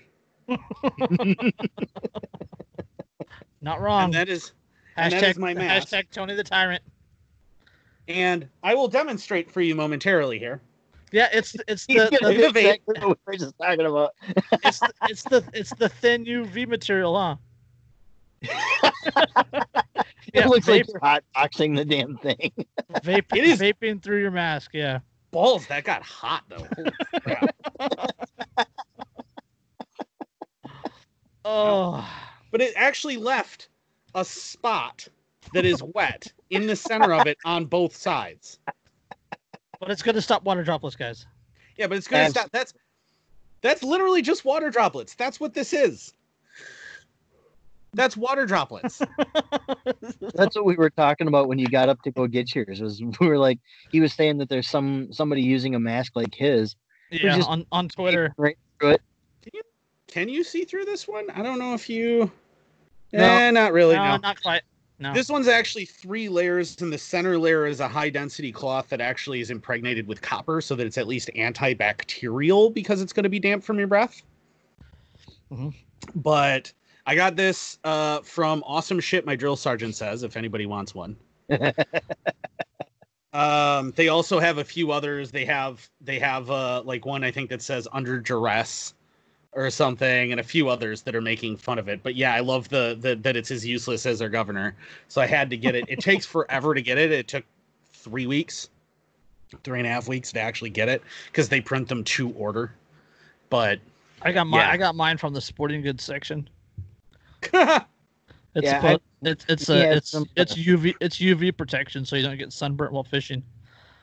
Yeah, I use that stuff. I use the net gaiters like that from like SA Gear, the fishing place. Yeah, that's what it is. That's what I use. Yeah, I use that. I used that before I got this every time I went to Menards because it requires a mask. Like, it's not an official order yet in La Crosse County, although they're talking about it. Yeah, they're talking about it for the entire county, which is hilarious because I work in Monroe County and live in La Crosse, which means if I go out here, if they have that order, I will have to wear a mask, but I can just take it off and not wear it all day when I get into Monroe County. And then when I come back across the border now, magically I need to put a mask back on. Yeah. And not taken into account in this discussion about whether or not you should wear them or anything like that. Like, if you want to wear it, wear it. Right? I mean, that should be your freedom. But if you don't want to wear it, if you don't want to wear it, that should also be your freedom. Exactly. I think it's stupid. I think it's really stupid. I think it's incredibly useless. I think it's nothing but security theater. And I'm not going to apologize for thinking that. It's absolutely security theater because, again, if you're watching the video at home, you can see through my mask. My mask is up to the camera right now. You can see through it plain as day. And like I said, I bought 5 of those. They were $1 a piece, just because and I keep one in the truck just in case I go somewhere where I really need to go. Yeah. Like, for some reason, if I can't get what I need at Home Depot and I have to go to Menards, then I have one. Yeah. The unelected health department, county, or the state health department issued it here, and like in my area, in my county, it's a legal requirement to wear a mask in public, and stores actually have the legal requirement to not allow you into the store if you're not wearing a mask, unless you say you have a medical exception, in which case they're actually forbidden by law to ask about your medical exception. Yeah, the ADAA does not allow, or ADA, sorry, ADAA is the actual organization. ADA is the law. Specifically says that they can't require you to tell them what your medical condition is. Mm-hmm. You are legally allowed to just go, I have a medical condition that precludes me from wearing a mask, and they have to accept that. Yes.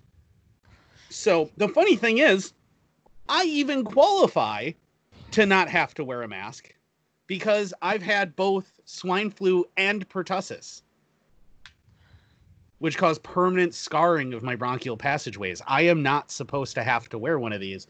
I'm considered a high-risk individual if I get COVID. I handle money all day. I don't wear a mask, and I interact with the public all day, and I give no shits. What? The one of the other flip sides of that is how do you develop antibodies? How do you develop a resistance to it if you're not fucking exposed to it? Yeah, you have to be exposed to it in order for you to get a resistance. And the funny thing is, though, with COVID, one of the things that makes it so annoying, just like the influenza, is that, and remember, COVID and human rhinovirus, well, not COVID-19, not the current version, the novel one, but several coronaviruses and human rhinovirus cause the common cold. Yeah. No, like that. A really good line the other day. I saw it at a meme and it hit me, and I was just like, holy fucking shit, right? The coronavirus without a vaccine is more survivable than the influenza with a vaccine. Yep. By the numbers. So, I mean, it's not even as, which is what I was saying, you know, and I said that very early on in this whole thing, and I got so shamed by all these people. You just want people to die. Well, that goes for both. Well, I of want us, more Andrew. people to die. Well, first, you don't know me very well. Yeah. First of all, yeah. Second of all. But that goes for both of us. I can remember having 300 to 400 comment discussions on local media pages with people saying, look, you people are stupid. And and they're all like, but this is what the government says. Right. That's why you shouldn't trust it. Yeah. Well, and and the funny thing is like, so I was saying, you know, and I would say, well, but influenza on average kills more people than COVID has. And that's annually, every single year. And we don't shut down the economy for cold and flu season. That's the same argument that I make in regards to gun control when people talk about a mass shooting and you go, Chicago. Yeah, exactly. It's the exact same and that's thing. The other thing. And the gun control argument is a really good one, because just like that, where people go, well, but millions of people might die. Okay, well, they're probably not going to. But even if they are, millions and millions and millions of people have died from guns, and yet I am not terrified of guns and will continue to use them and carry them and refuse to let you modify my behavior with them just because of that. So, again, how many people need to die before I support this bullshit? All of them. Right. All of them. And you know why?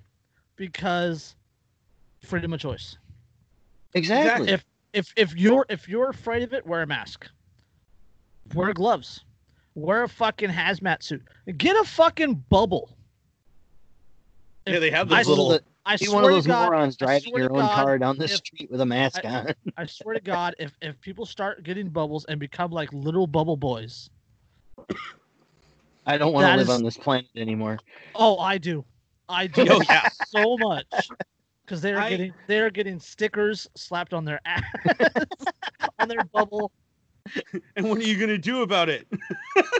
Well, you live in the Bay Area. You just go into San Francisco and just like roll them down the hills. That'd be hilarious. Watch somebody trip and just,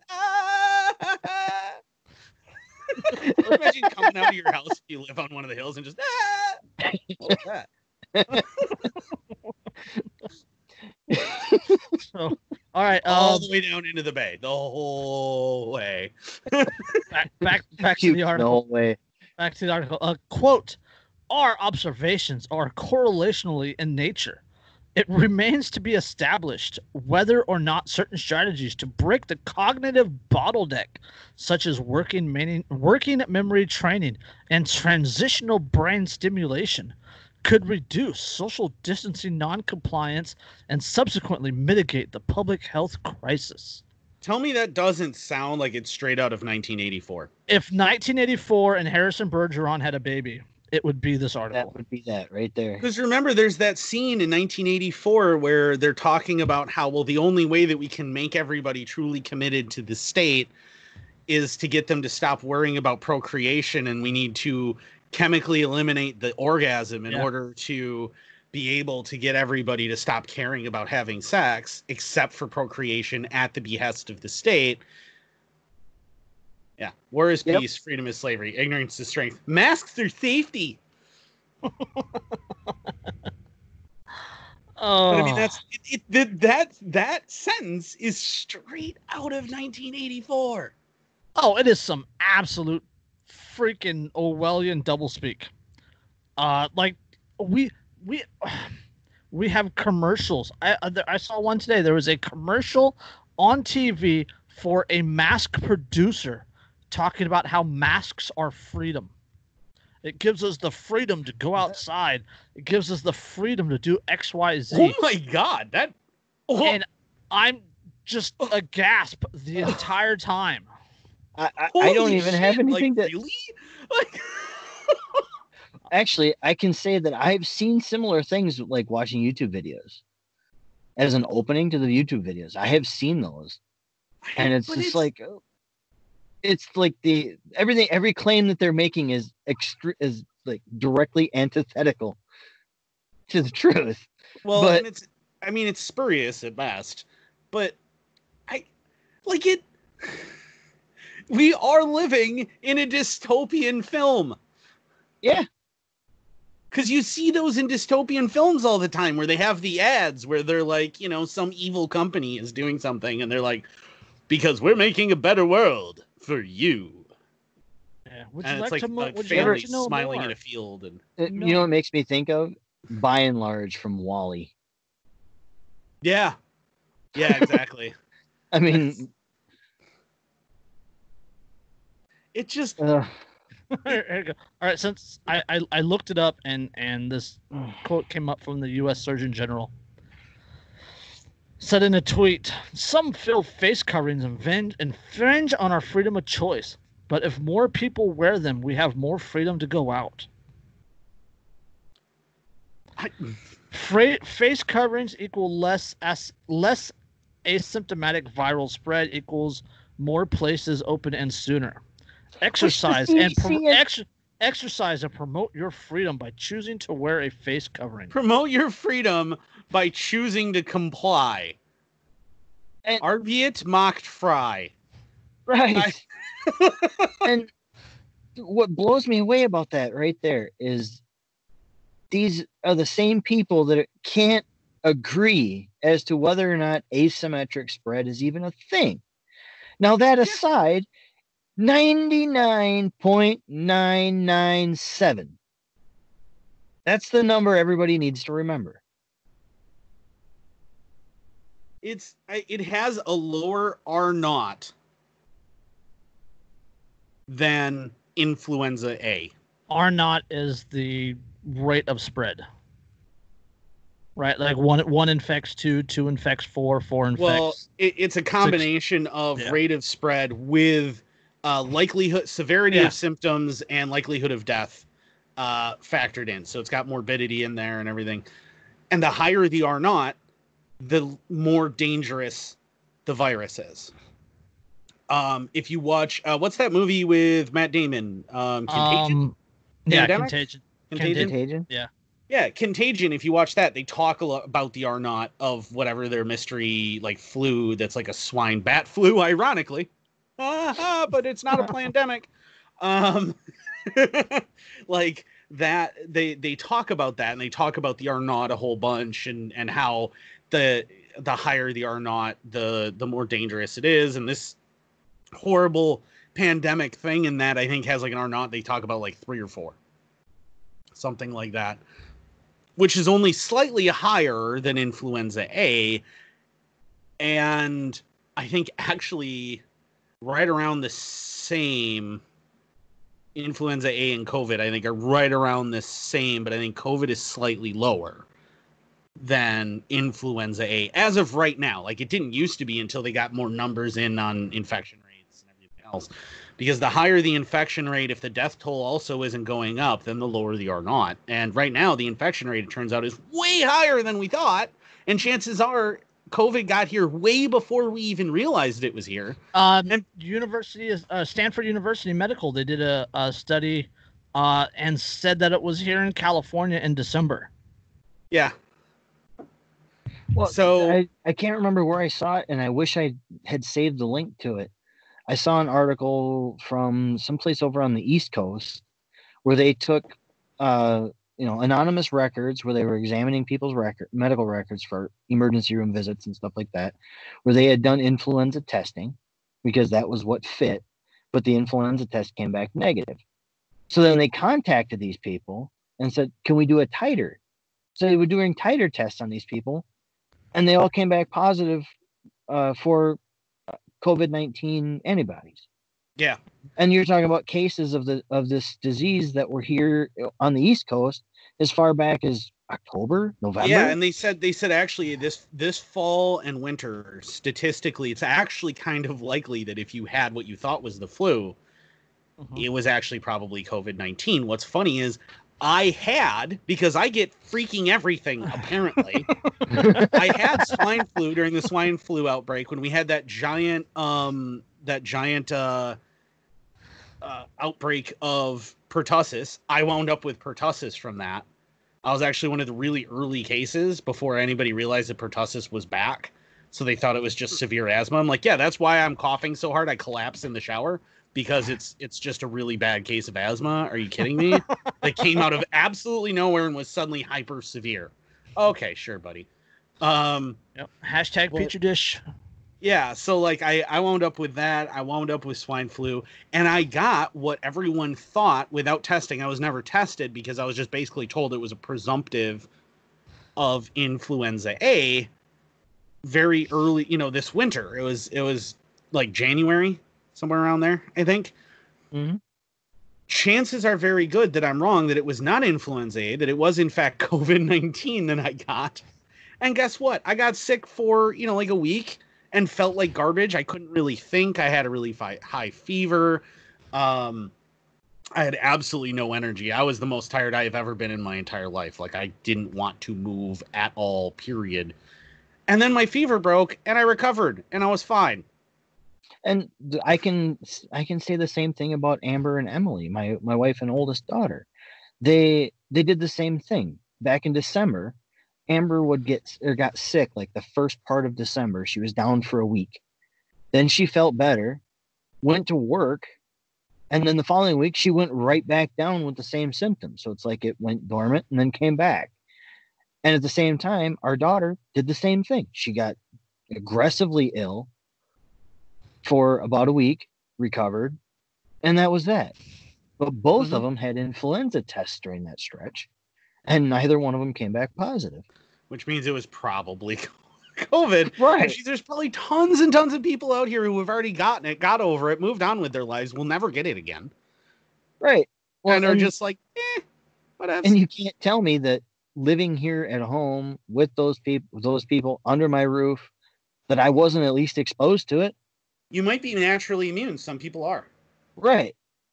And then I took it to work and gave it to everybody, because right about first part of January, everybody was like, oh, I'm sick. I'm leaving. Okay.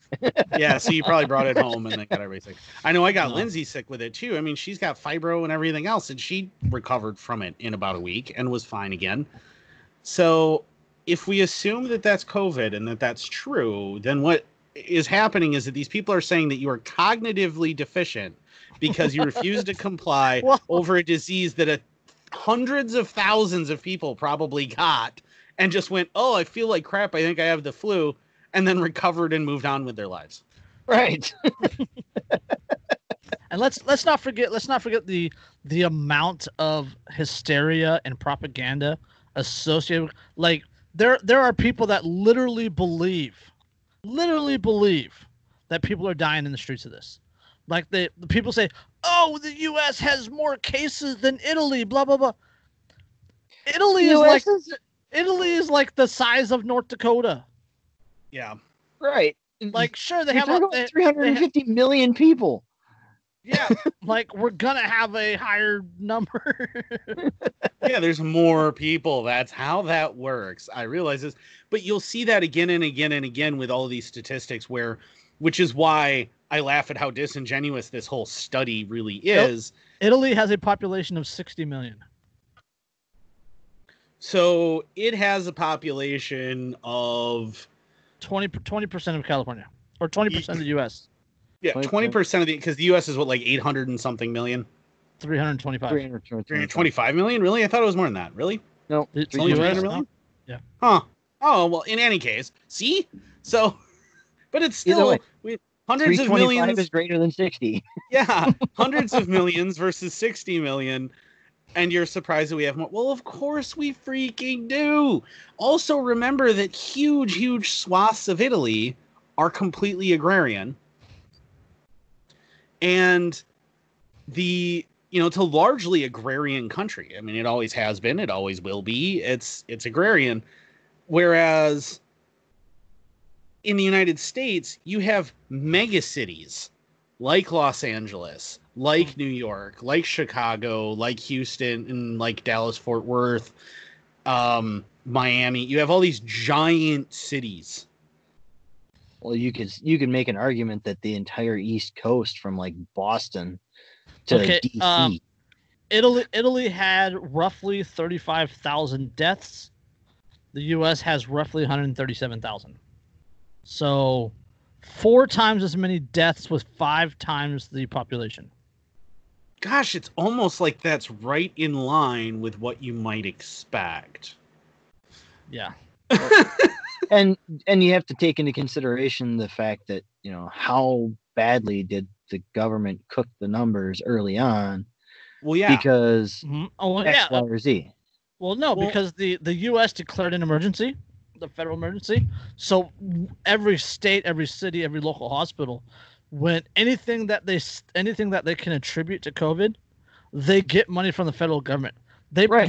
You put people on a ventilator, you get more money from the government. Well, and the funny thing about that is then Snopes and all of Facebook's fact checkers said, no, that's false. They're not getting it because of COVID cases. They're getting it because it's in a federal emergency. Because that's not false COVID. Then, asshats. It's a federal emergency over COVID. It's exactly the same as people saying, well, the Civil War wasn't fought over slavery. It was fought over states' rights. Yeah, to have slaves. All right, okay, we beat the dead horse. Let's get on this last article. And this one, okay. Juliet Police Sergeant Javier Escueda, who blew the whistle on death of Eric Lurie in police custody, stripped of police powers. Did you guys see this video? The Eric Lurie video? That is just. He's in the back seat of the police car. He's handcuffed behind his back.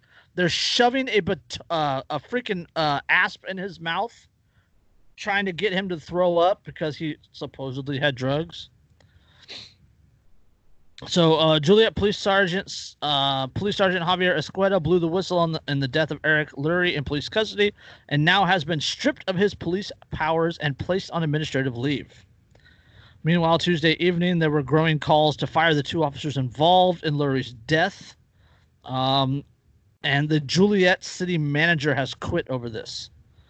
Well, yeah, if you watch that video, I mean, it's like watching like a torture scene from a Gestapo movie or something. It would be a war crime. Yes, it would absolutely be a war crime. And that's what you see again and again, too, though, is that the police have the ability to commit literal war crimes regularly that if American military personnel were to ever do, we would find ourselves in Leavenworth Federal Penitentiary. Yeah. Or even, and they're just looking at even the police law or rules of engagement. I mean, if you guys did half the shit over in the sandbox that police do in the U.S. on a day-to-day fucking basis. Oh, yeah. Well, what the police do on a daily basis is what was captured in the video Collateral Murder. Like, that's what they do all the time, and they just get a pass because they're cops. It's absurd, but that video qualified immunity. Yeah, that video is so hard to watch, too, because you watch it, and you're just like, oh, geez, how do you not notice that he's dying? Yeah. Like, it's super obvious that he's dying. How have you not noticed this? And then when he dies, you're like, oh, shit. Yeah. Protesters marched around the Juliet Police Department demanding justice for Lurie and praising Sergeant Escueda, who risked his job to expose what he calls wrongdoings by officers. In the crowd, Lurie's cousin, Effie. Yeah, the Effie. Effie Lee, he quote, he's supposed to tell. That's what a police officer is supposed to do. He's supposed to lead by example, and he did. He said he cried for days seeing my cousin treated like that. And then Escueda goes on to say, seeing the video was so disturbing, I cried. Every day having to live with that was a hard thing, knowing this administration was probably going to do nothing about it. Well, and remember, he was there and he had a gun on him and he didn't do anything to stop it. Yes. He certainly had the power and he chose not to. Yeah. Sergeant Squetta, who blew the whistle on the existence of the Juliet police video of the alleged misconduct involved in Lurie's arrest, was stripped of his police powers on Monday. That is the past Monday, which I think would be like the 5th or 6th. Yep. 27-year veteran told the CBS 2 investigators in an exclusive interview last week that Lurie was the victim of police misconduct back in January. He said the video was kept under wraps ever since. The video obtained by CBS 2 shows Lurie's nose being shut while in handcuffs for 1 minute 38 seconds, while a police baton is in his mouth in the backseat of the squad car. Lurie died in custody soon after. Yeah, because you suffocated him. Yeah, literally. It says the audio is missing, which led to the possible accusations of possible evidence tampering. Sergeant Esquada, known by the nickname Butch on his fellow officers, had his badge, his gun, and his police car all taken away from him. You know, isn't it interesting? Like, I seem to remember at some point in the past, police wearing these T-shirts that said, "I can breathe." Yep. And things, and like said, "Oh, well, if you just comply." Well, this guy was handcuffed in the back of a squad car, and they closed his nose and shoved a baton down his throat. Yes. Yep. And, you know, everybody was protesting and going crazy about the knee on the neck when it came to Floyd. This is so much worse, in my opinion. Yeah. This is so much worse. Oh, this is blatant. Absolutely this is blatant. I mean, I don't think they can make murder 2 charges stick to Chauvin. I think they can stick first degree almost on these guys.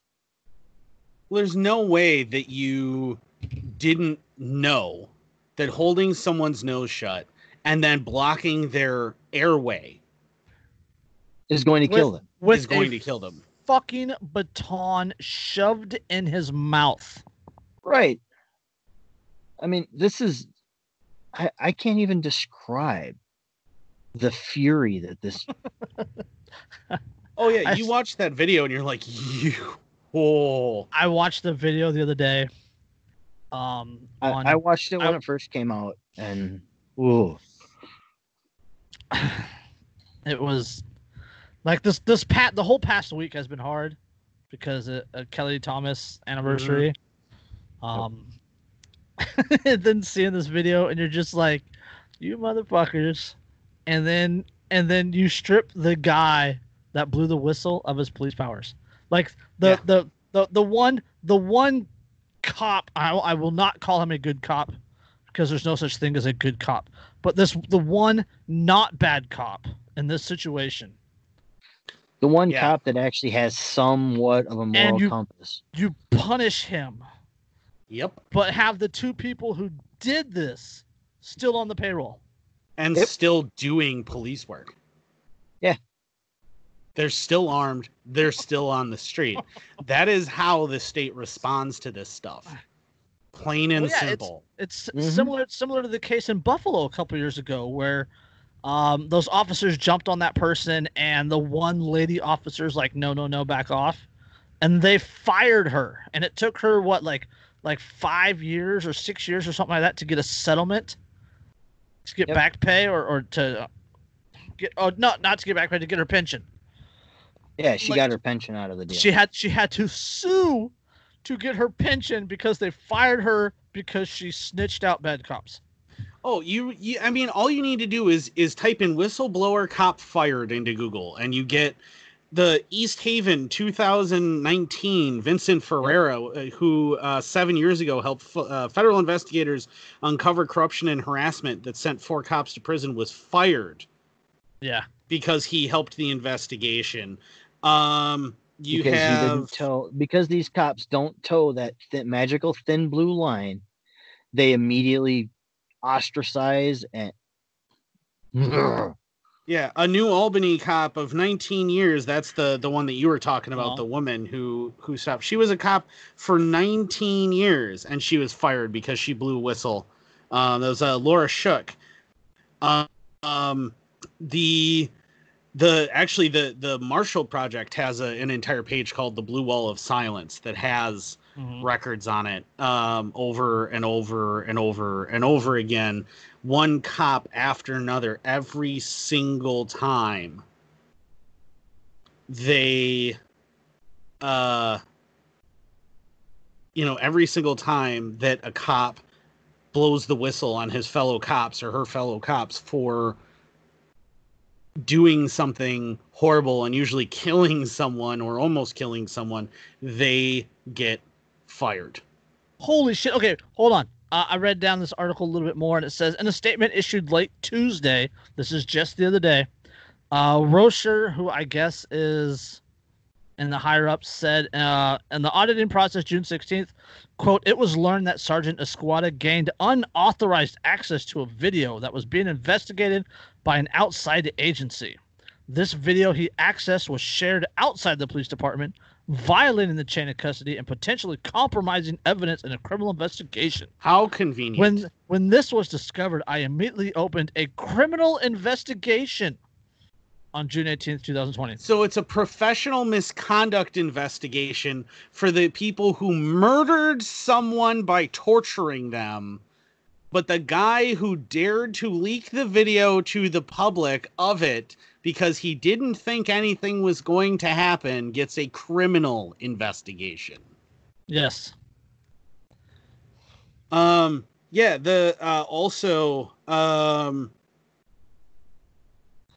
Chicago cop, March 2019. All of these have been from 2019. Chicago cop faced retaliation. Sergeant Isaac Lambert faced retaliation because he went after Sergeant Khalil Muhammad because he shot a black man while off duty. And there was a lot of evidence that it was not, in fact, a legitimate shooting. I love the one right underneath that. Republican legislators in Tennessee seek to remove Nashville Police Oversight Board's subpoena power. Yep. So that they can't even call them to the stand to testify under oath. Oh yeah. It's it's just, I mean, it's over and over and over again. Yeah, Jason Van Dyke, if you remember Jason Van Dyke, who killed Laquan McDonald in Chicago, where the police engaged in a cover-up, and the cop who exposed the cover-up was fired. Yeah. So. Yep. It happens again and again and again. It's a never-ending fucking cycle. Yep. So. It's endless. That's why, I mean, it's so hilarious to me when people go, oh, they're a good cop. No, there are no good cops currently employed. The best that you can hope for is to become a good person after you're fired because you were fired for standing up for something. Yep. Yep. I can respect Estrada as a person for exposing this murder. Yep. I can't say he was a good cop. I can't take him for his service or anything like that. But I will say that I thank him as a person. Yep. You can be a good person or a good cop. You can't be both. So, yep. All right. Final thoughts? No final thoughts? No, none of us is as dumb as all always I was going to say, always respond with, I don't answer questions. Oh, okay. Yeah, never consent to searches. Never answer questions without an attorney present. All right. Well, I fart in your general directions. Yeah. Yeah. Also, don't forget to check out Each Anarchist Hootenanny Roundup. And I am finally recording now. It got delayed, but I am recording on Tuesday on the Status Quo to do that coverage of the rise of National Socialism and Fascism in the United States, which is going to be fun and piss literally everyone off. It is going to be fantastic. Everyone will be so mad by the end of it because I'm going to tell the truth in the words of the people who founded fascism and National Socialism themselves. Oh, and I just want to, put this out there for the public record. Andrew's an asshole for getting me banned on Facebook. I totally did too. My meme, and they banned him. Fantastic. Oh. All right.